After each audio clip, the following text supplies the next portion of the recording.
tous et bienvenue dans ce nouvel épisode d'Éclat de tradition. Alors aujourd'hui on va parler des activités à faire avec les enfants de 1 à 2 ans. C'est une tranche d'âge qui est pleine de découvertes mais qui est aussi parfois un petit peu fatigante. Je pense qu'on va un peu être d'accord sur ce point parce qu'on a des petits explorateurs qui vont apprendre à marcher, qui vont apprendre à parler, qui vont toucher à tout, qui vont être curieux et ils vont avoir besoin d'une stimulation qui va être adaptée pour grandir et puis pour s'épanouir. Donc dans cet épisode, je vais essayer de vous partager des idées concrètes d'activités, des choses assez simples pour pouvoir occuper vos enfants, pour les aider à développer leurs compétences et puis à créer des bons moments avec eux aussi. Que vous soyez en intérieur ou en extérieur, j'espère qu'il y aura de quoi faire. Alors préparez-vous et puis on va commencer tout de suite. Avant de plonger dans la liste des activités, petit rappel important parce que je pense que c'est assez intéressant de comprendre pourquoi ces moments avec vos enfants ils sont aussi importants. Parce que à cet âge, leur cerveau il se développe très très rapidement. Ils apprennent à coordonner leurs mouvements, à résoudre des petits problèmes et puis à développer leur langage. Ils ont aussi beaucoup besoin de votre attention. C'est des moments d'échange qui vont renforcer le lien entre vous et votre enfant. Pour eux, c'est pas simplement du jeu, ça fait tout à la fois. Et puis voilà, ils apprennent aussi en explorant. Donc on n'a pas besoin d'acheter des jouets sophistiqués, dernier cri, du matériel complexe. Le simple fait de toucher, de sentir, de manipuler, pour eux, ça va déjà être très très riche. Alors on va commencer par des idées assez simples pour occuper les journées où vous restez à la maison. Donc par exemple que si c'est un jour où il pleut, etc. Ce genre de choses. La première chose, ça serait une thématique un peu des jeux sensoriels. Vous pouvez faire une espèce de pâte à modeler comestible par exemple. Vous mélangez de la farine, de l'eau et puis un peu de colorant alimentaire. Et puis ça va vous créer une petite pâte à modeler qui sera complètement sans danger. Et vous pouvez les laisser pétrir, rouler et créer toutes sortes de choses. Au départ, ils vont surtout apprécier le côté manipulation et puis après, ils vont un peu plus développer le côté créatif. La deuxième chose, c'est les bacs sensoriels. Alors là, vous remplissez un petit plateau ou un récipient pas trop profond avec des choses comme du riz, comme des petites pâtes, des haricots secs. Vous pouvez rajouter aussi des petites cuillères, des tasses et des jouets pour qu'ils puissent explorer la matière à leur façon. Nous, ce qu'on a fait à la maison, c'est que j'avais acheté, mais vraiment pas cher du tout à Action, je crois que c'était 20 €, une espèce de table à eau. Donc l'été, je mets de l'eau dedans pour les petits. Et ils adorent, pour les pas petits, et ils adorent en fait patauger dedans, mettre voilà, avec des jouets un peu plus d'eau pour bon ça arrose donc il faut les mettre sur la terrasse, mais après l'hiver on réutilise ça donc en étant voilà dans le salon, dans la salle à manger ou dans la cuisine si c'est un peu salissant avec de la farine par exemple. Et là, vous remplacez l'eau par une autre matière qui leur permet quand même voilà, de faire des transvasements, de faire de la variété, etc. Ou alors, sinon, vous pouvez essayer de faire ce que j'appelle en fait un peu de la peinture propre. Alors, c'est pas tout à fait adéquate, mais vous mettez une feuille de papier avec des petites touches de peinture dans une pochette en plastique qui est bien bien hermétique, un peu comme des sacs de congélation. Et puis l'enfant, il va pouvoir manipuler la peinture directement, en quelque sorte, mais sans se salir, parce qu'il ne va pas être en contact vraiment direct avec, il y aura entre les deux la pochette. Et en fait, ça va beaucoup lui permettre de développer sa motricité fine, ça va être très amusant pour lui, pour découvrir tout ce qui est couleurs, etc. Et en général, ça a beaucoup de succès. Le deuxième type d'activité que vous pouvez proposer, c'est tout ce qui est activité motrice. C'est mieux en extérieur, mais vous pouvez aussi le faire en intérieur. C'est pour ça que je l'ai classé dans activité d'intérieur. Vous avez tout ce qui est parcours à obstacles. Vous créez un petit parcours avec des coussins, des chaises sous lesquelles il va falloir ramper, des tapis pour rouler, etc. Ça encourage l'enfant à bouger, ça développe son équilibre et l'un dans l'autre, il finit par se dépenser aussi beaucoup, ce qui rend plus facile après l'heure d'aller se coucher. Il y a l'activité danse aussi, pourquoi pas, vous mettez de la musique joyeuse et puis vous dansez avec lui. Non seulement il va adorer ça, hein, mais ça va aussi l'aider à développer sa coordination, les mains, les pieds, l'équilibre aussi, s'il est encore en train de tâtonner à ce sujet. Et tout ça, ça va être intéressant pour qu'il puisse se faire à l'idée en fait de son corps et de sa façon de se mouvoir dans l'espace.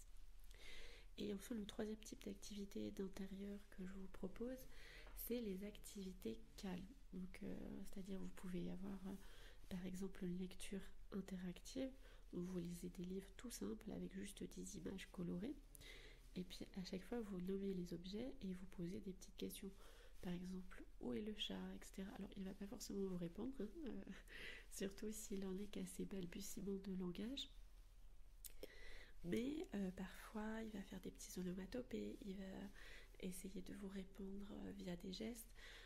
C'est aussi très très efficace si vous voulez développer le langage des signes avec votre enfant. Moi, je sais que il aimait beaucoup répondre, le petit dernier, avec le langage des signes, donc en signant.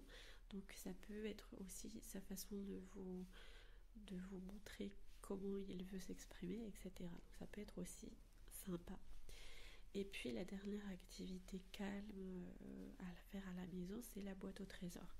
C'est-à-dire que vous remplissez une boîte avec des objets qui ne sont pas dangereux, hein, mais qui sont assez variés, des choses très diverses les unes des autres. Une petite cuillère en bois, un chiffon tout doux, une balle, etc. Et puis vous le laissez explorer et découvrir, piocher à l'intérieur. Et puis pour ceux qui sont beaucoup plus développés, qui peuvent aller beaucoup plus loin que ça, vous pouvez aussi essayer de lui dire de nommer, essayer de lui parler des couleurs, des textures, des formes. Et ça peut beaucoup engager aussi tout ce qui est vocabulaire, expression du langage, etc. Et après, vous avez évidemment les activités en extérieur. Quand il fait beau, il faut sortir. Les activités en extérieur, ça permet des grandes opportunités pour explorer, pour se dépenser. Et on sait qu'un enfant sage, c'est un enfant qui se dépense suffisamment. Donc, essayez de les dépenser au maximum. Donc, pour le dehors, je prévois en général 2 types d'activités différentes. La première, c'est les découvertes naturelles. Donc, par exemple, vous pouvez faire les promenades nature. Vous promenez dans un parc, dans un jardin. Nous, on aime beaucoup aller en balade en forêt. Vous encouragez du coup votre enfant à toucher tout ce qui est herbe, à ramasser des feuilles, à écouter les oiseaux, etc. Faites de la promenade vraiment une exploration multisensorielle et qui puisse vraiment garder un souvenir intéressant. Après, évidemment, si c'est l'été, là, vous allez avoir tout ce qui est jeux d'eau, etc. Dès qu'il fait un peu plus beau, si vous avez un jardin, un balcon, vous pouvez leur donner un petit récipient d'eau, une éponge, des jouets en plastique, et puis ils vont s'amuser à transvaser et à éclabousser. Alors, petit mot sur le fait d'avoir un jardin ou un balcon. Sachez que quand j'ai eu mon premier enfant, mon mari et moi on habitait encore en appartement parce qu'on était encore en région parisienne. Et à ce moment-là, du coup, on a eu notre enfant, le premier, il a vécu un peu dans un appartement pendant les 1 an et demi, les premiers 1 an et demi de sa vie. Eh bien, on faisait quand même des jeux d'eau. Ce que je faisais, c'était que je le mettais dans la salle de bain. En fait, j'étais à côté de lui, hein, et je mettais des plateaux dans lesquels je mettais un tout petit fond d'eau, vraiment tout petit fond d'eau, avec une éponge, des jouets en plastique de bain, etc. Et il s'éclatait comme un fou. Comme quoi, c'est pas indispensable alors vous faites pas ça au milieu du salon, bien sûr, mais c'est pas indispensable d'avoir un balcon ou d'avoir un jardin pour permettre aux enfants d'explorer. En termes de jeux d'eau, c'est pas interdit. Après, vous avez aussi tout ce qui est jeux actifs, donc course de ballon, donc vous pouvez jouer à pousser le ballon, à le lancer, à le faire rouler, etc. Tout ce qui est jeu de ballon, ça a toujours du succès, surtout avec les garçons. Et puis après, vous avez les bulles de savon aussi. Vous pouvez souffler des bulles et puis laisser les enfants courir pour les attraper. C'est assez simple, mais ça marche à tous les coups et jusqu'à un âge très avancé. Après, quand ils sont plus vieux, ils aiment bien aussi essayer de faire les bulles eux-mêmes. Alors, petit tips pour ceux qui n'arrivent pas à souffler les bulles. Nous, on a trouvé aussi des baguettes magiques. C'est encore chez Action, vous allez me dire, c'est pas des produits terribles, mais pour occuper les enfants, c'est tip top. Et donc, en fait, c'est des espèces de baguettes qu'il suffit de bouger dans les airs pour faire apparaître des bulles, parce que le vent s'engouffre à l'intérieur du savon et crée la bulle. Voilà. Donc, pour ceux qui ont un peu de mal à souffler, les tout petits, en général, c'est pas mal. Quand je dis tout petit, mesurons les choses. Ne laissez pas un enfant qui mange encore tout du savon importé. Hein. Il va essayer de le boire, évidemment. Et puis avant de conclure, voici quelques petits conseils pour bien profiter de ces activités avec votre tout petit. La première chose à faire, c'est de rester présente. Les enfants de cet âge, ils n'ont pas vraiment besoin d'activités élaborées. Ils ont surtout besoin de votre attention et de votre attention sincère. Posez votre téléphone, regardez-les et amusez-vous avec eux, moi aussi. La deuxième chose que vous pouvez faire, c'est adapter les activités à leur rythme, à eux.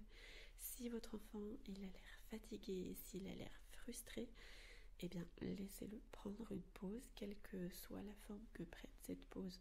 Parce qu'à cet âge, leur capacité d'attention elle est quand même assez limitée. Il ne faut pas essayer de trop en faire d'un seul coup. La troisième chose à faire, c'est de privilégier la sécurité, surtout. Assurez-vous que tout ce qu'elle manipule est sans danger. Vérifiez les objets pour éviter tout risque d'étouffement, etc.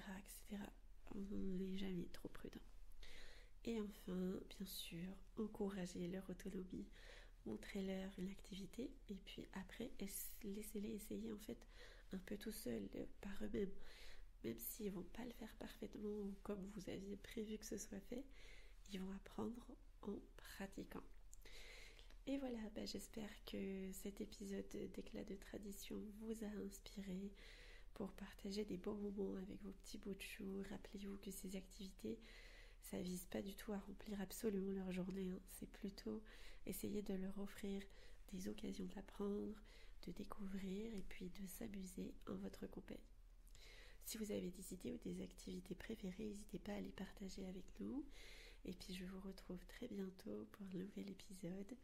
En attendant, profitez de chaque instant avec vos petits, ça part vite.